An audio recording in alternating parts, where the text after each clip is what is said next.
이게 지금 어떤 사건인가 하면요, 중국집 배달원이 입사하고 나서 3일 만에 퇴사를 하면서 부당해고를 주장을 했어요. 그러면서 이제 3억 8,200만 원 손해배상을 청구한 그런 이제 사건인데, 참 암담하죠. 3일 동안 일하고 부당해고라고 이제 주장하면서 3억 8,200만 원. 이게 이렇게 된 계기가 있었는데, 배달하시는 분으로 입사를 했는데 뭐 전단지 배포라든지 뭐 이런 것들, 홍보 같은 것들 좀 시켰나 봐요. 이제 그런 걸 하기 싫어가지고 거부를 하는 과정에서 이제 퇴사를 결정했다고 하더라고요. 근데 이제 그게 중요한 게 아니고, 퇴사하고 나서 부당해고로 이제 정신적 충격을 받아서 일을 못한다 라고 이제 주장을 하면서 3억 8,200만 원을 피해보상금으로 요구한 그런 사건이라고 보시면 됩니다. 뭐 여기에 보면은 뭐 해고 기간 임금, 위자료, 연장, 야근 근로 수당, 뭐 다양한 명목으로 이제 손해배상을 청구를 한 건데, 물론 결론적으로는 이게 기각이 됐습니다. 기각이 됐어요. 근데 진짜 이 자세한 내용을 알고 보면 또 너무나 재미있는 일도 있는데, 본인의 정신적 피해뿐만 아니고 본인의 배우자의 정신적 피해까지 합쳐가지고 고발을 했던 그런 사건입니다. 3억 8,200만 원이라서 좀 회자가 되고 떠들썩했었던 거지, 더 소액으로 몇백만 원짜리 이런 것들은 이 고발건이 아니고 민사나 이런 것들이 아니고 노동청에다가 신고하는 그런 경우가 꽤 많죠. 이게 이제 실제로 일어났다라는 게 우리한테는 굉장히 좀 특별한 이벤트라고 생각 안 해야 되는 게, 종종 이런 일들이 발생합니다. 아마 당하신 분들도 분명히 있을 거고요. 제가 예전 영상에서도 이제 이런 것들을 좀 사전에 철저하게 막는 방법들에 대해서 좀 말씀을 드려봤는데, 많은 자영업자분들이 좀 그런 것들을 놓치고 있어요. 그래서 이제 직원을 채용하거나 알바를 채용하거나 관리하거나 이제 일을 시킬 때 좀 피해를 보시는 분들이 많거든요. 근데 이게 피해라는 게 어떻게 보면은 너무 법이 촘촘하다 보니까 근로자한테 조금 몰아주는 그런 경향이 있다 보니까 좀 피해를 보시는 분들도 많아서, 이런 것들을 어떻게 사전에 좀 막으면 좋은지에 대해서 제가 좀 정리를 해서 말씀을 드릴까 해요. 꽤나 잘못 알고 있는 사실들 때문에 피해를 보시는 사장님들은 이 영상을 꼭 보셔야 되고, 사장님 스스로가 다 잘 알고 있다고 생각하더라도 이 영상을 보시면은, 아, 내가 이때까지 잘못된 정보로 매장을 운영하고 있었구나 라는 것들도 좀 알게 되실 거니까 이 영상은 필수 영상이라고 보시면 됩니다. 자, 첫 번째로 말씀드릴게요. 최대 500만 원의 과태료를 좀 많이 받는, 500만 원까지는 아니지만 300만 원, 200만 원 과태료 받으시는 분들 제가 최근에도 좀 봤었거든요. 그게 뭔가 하면은 근로계약서입니다. 근로계약서.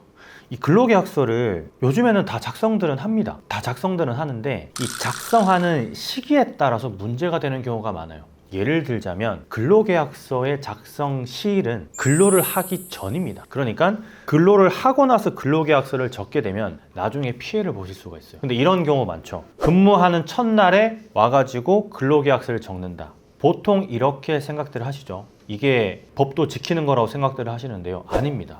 아니에요. 만약에 근로하는 첫날에 와서 근로계약서를 적으려면 근로를 하기 위한 시간 전에 와서 근로계약서를 적어야 됩니다.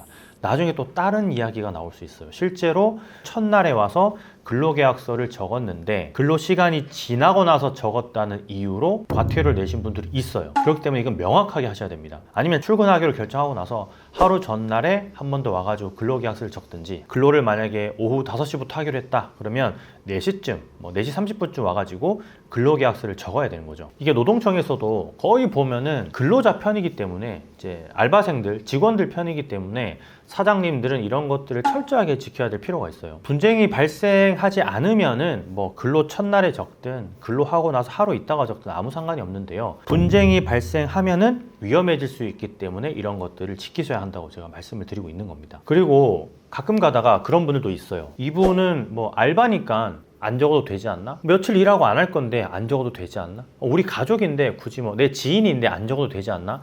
이런 거 다 안 통합니다. 분쟁이 발생하게 되면 그게 다 꼬투리로 잡혀요. 그래서 근로계약서는 무조건 적으셔야 되고요. 사람을 믿는 건 좋지만 솔직히 사장님은 사장님 스스로를 믿고 근로계약서를 작성을 하는 게 맞아요. 계약은 신뢰의 어떤 영수증 같은 개념이거든요. 사장님이 보호받기 위해서는 물론 이 사람 간의 신뢰도 엄청나게 좋고 중요한 거겠지만 반드시 근로계약서를 남겨놔야 된다는 거 좀 명심하시면 좋을 것 같고요.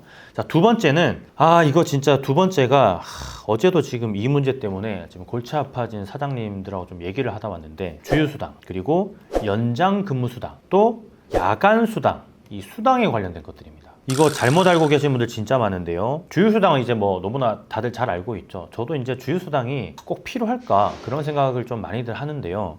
주 15시간 이상 근로자는 주휴수당을 무조건 지급을 해야 됩니다. 5인 미만이든 3인이든 2인이든 아무 상관없습니다.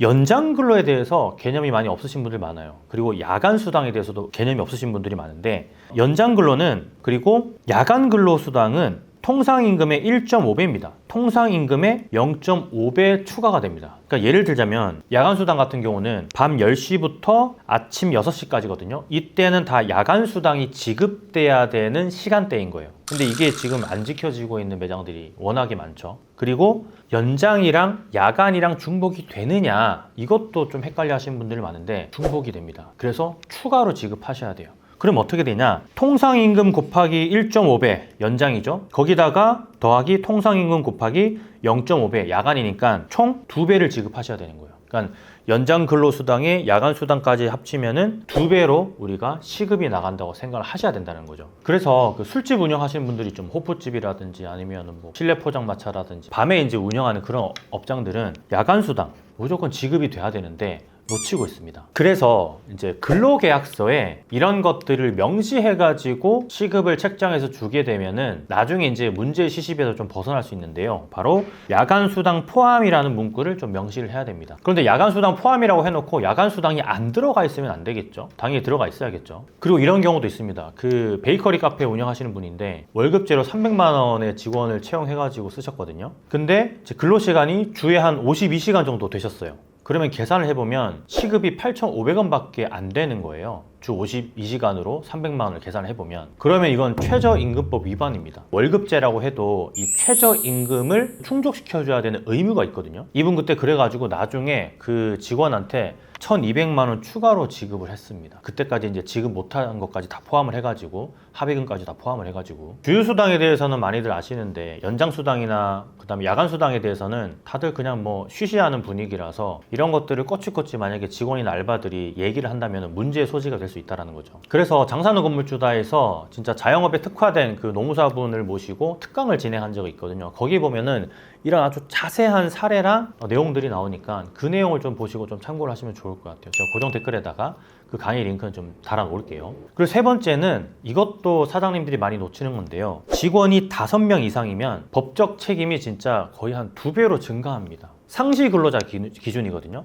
상시 근로자를 4인으로 해가지고 운영을 하는 업장들도 많이 늘어나고 있어요. 왜냐하면 5인 이상이 되면은 좀 까다로워지거든요. 여러 가지 측면에서. 상시 근로자라는 거는 일주에 5일 이상 근무하는 직원이 5명이면은 그게 상시 근로자 5명 이상에 포함이 되는 거예요. 어떤 의미인지 아시겠죠? 단기 알바는 거기 상시 근로자에 포함이 안 돼요. 왜냐하면 계속 고정적으로 나오는 알바가 아닌 이상 상시 근로자에 포함이 안 되니까 그런 것들은 좀 참고를 하시면 좋을 것 같고, 상시 근로자가 5인 이상인데 연차 휴가 있죠. 연차 휴가. 연차 휴가에 대해서 인지가 없으신 분들이 많습니다. 연차 휴가라는 거는 1년 동안 내가 쭉 근무를 잘 했다면 15일 정도의 휴가를 주는 거예요. 상시 근로자 5인 이상일 때. 그런데 이 15일의 휴가가 거의 없는 매장들이 많죠. 거의 대부분일 것 같은데, 그리고 이게 유급휴가입니다. 무급휴가가 아니고. 그리고 연차 휴가를 뭐 인지를 못하니까 안 보내잖아요.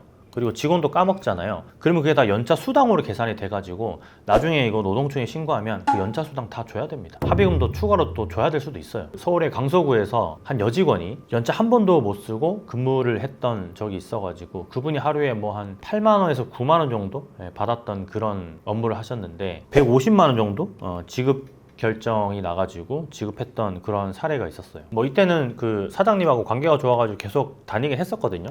큰 문제는 안 됐었고, 이 정도 금액이야 사실 뭐 줄 수는 있잖아요. 큰 금액이 아니니까. 그럼에도 불구하고 이게 한 번에 때려 맞으면은 직원들이 많았을 경우에는 직원들이 단체로 그렇게 신고를 해버리면 그러면 큰일이 나는 겁니다. 그리고 월차 휴가에 대해서도 말씀들을 많이 하시는데요. 월차 휴가라는 단어는 예전에는 사용을 했었는데 2017년도에 제가 이제 없어진 걸로 알고 있거든요. 그러니까 월차 휴가는 이제는 없는 거예요. 연차 휴가를 월차 휴가로 착각하고 말씀하시는 분들이 많다라는 거죠. 그리고 또 많이들 놓치는 거, 해고할 때 미리 예고해야 되는 거, 30일 전에.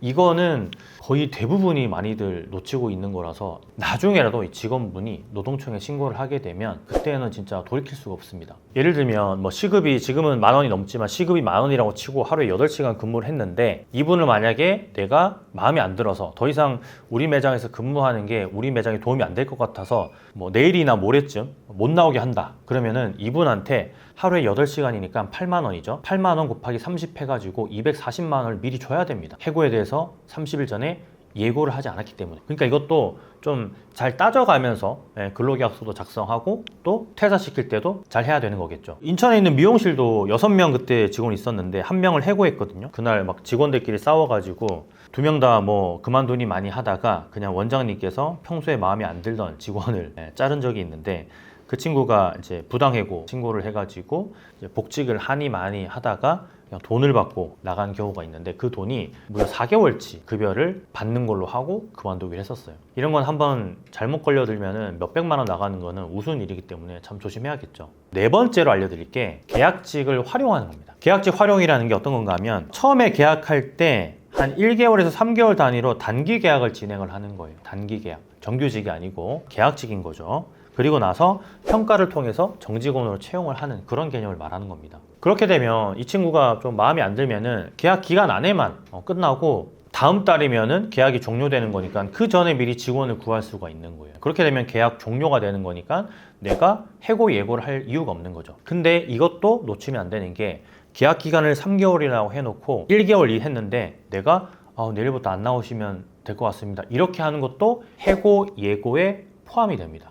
그것도 돈을 주셔야 돼요. 계약 종료로 자연스럽게 그만두는 건 괜찮은데, 안 그러면은 해고 예고를 하셔야 된다는 거죠. 아무리 계약이라도. 그리고 참고로 계약직은 2년 동안만 유지가 되는 겁니다. 계약하고 또 계약하고 계약하고 하는 게, 계약직으로만 계속 하시는 분들이 있는데 이거 2년 이하로만 그렇게 가능을 한 거라는 거 좀 알아주시면 좋을 것 같고요. 우리가 매장 운영하다 보면 계약직으로만 계속 이렇게 3.3% 떼고 이렇게 하시는 분들 계시잖아요. 그러면 나라에서 날라옵니다. 4대 보험 가입하라고. 그렇게 우편물이 요즘에는 전산에서 잘 알아볼 수 있기 때문에 날라와요. 아마 그런 경험 있으신 분들 계실 거예요. 자, 그래서 오늘 제가 한 4가지로 우리 사장님들이 가장 많이 놓치는, 그래서 이제 노동청에 막 불려간다거나 아니면 좀 억울한 돈을 내야 되는, 한순간의 실수로 그렇게 돈을 내야 되는 것들에 대해서 좀 말씀을 드려봤는데요. 3일 일하고 부당해고 당했다고 해가지고 뭐 3억 8천만 원 이상의 손해배상을 청구한 사건이 사실 남일 같지만, 소액으로 계속 노동청에서 우리가 불려가가지고